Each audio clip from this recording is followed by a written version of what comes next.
Good evening বন্ধুরা। সন্ধ্যাবেলা আজকে বেরিয়ে পড়েছিলাম ছেলের জন্য পয়লা বৈশাখের জামা কিনতে চৈত্র সেল থেকে। তো একবার ভেবেছিলাম ছেলেকে কিছু কিনে দেবো না, ঘরে অনেক নতুন জামা প্যান্ট আছে।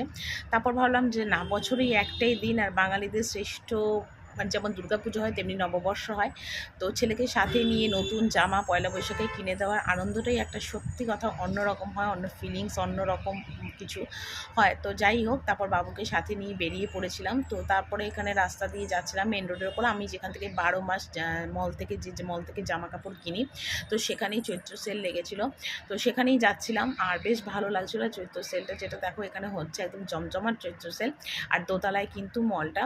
আর আমাকে আর আমার ছেলেকে সবাই এখানে চেনে, কারণ আমার বাবুকে নিয়ে আমি ছোটোবেলা থেকে এখান থেকেই সব কেনাকাটা করি। তো বাবুর দুটো জামা আমি ড্রেস পছন্দ অলরেডি করে নিয়েছিলাম, তারপরে ছিলাম আমার জামা কাপড় দেখতে। কিন্তু তার মধ্যে একটা গ্রাউন্ড আমার ভীষণ পছন্দ ছিল, এই গ্রাউন্ডটা।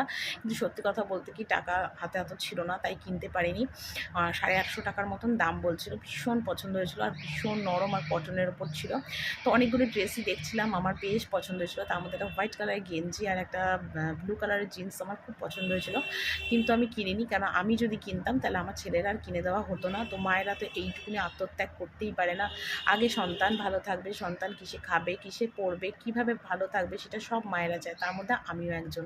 তো আমি নিজে একটুখানি ত্যাগ করলাম, আর করে সেটার বদলে ছেলেকেই কিনে দিলাম পয়লা বৈশাখে। তো আমার নতুন এমনি ঘরের ড্রেস আছে, আমি সেটাই পয়লা বৈশাখে পরে নেবো। কিন্তু এই যে ছেলেকে দিলাম, ছেলের মুখে যে হাসিটা, আনন্দটা, এটাই আমার কাছে সবথেকে বড় পাওনা। আর ও যে আজকে প্রচণ্ড খুশি হয়েছে যে ওর নতুন জামা কিনে দিতে পেরেছি, এটা ও ভীষণ খুশি হয়েছে। কি বলবো তোমাদের, এটাই আমার কাছে মানে পয়লা বৈশাখের শ্রেষ্ঠ গিফট বলে মনে হয়েছিল, শ্রেষ্ঠ জামা বলে মনে হয়েছিল।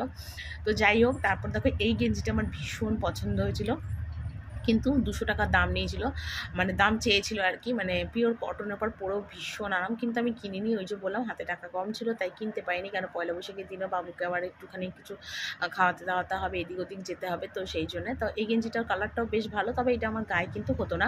আর বাবু যে দুটো ড্রেস পছন্দ করেছে, তার মধ্যে দেখো এই যে এই একখানা হোয়াইট কালার শার্ট একটা দিয়েছিলাম আর ব্লু দিয়েছিলাম। তো হোয়াইটটাই ওর পছন্দ হয়েছিল, ব্লুটা হয়নি। আরেকটা ও টি শার্ট নিয়েছিল। তো এইভাবে আজকে শপিংটা শেষ করেছিলাম।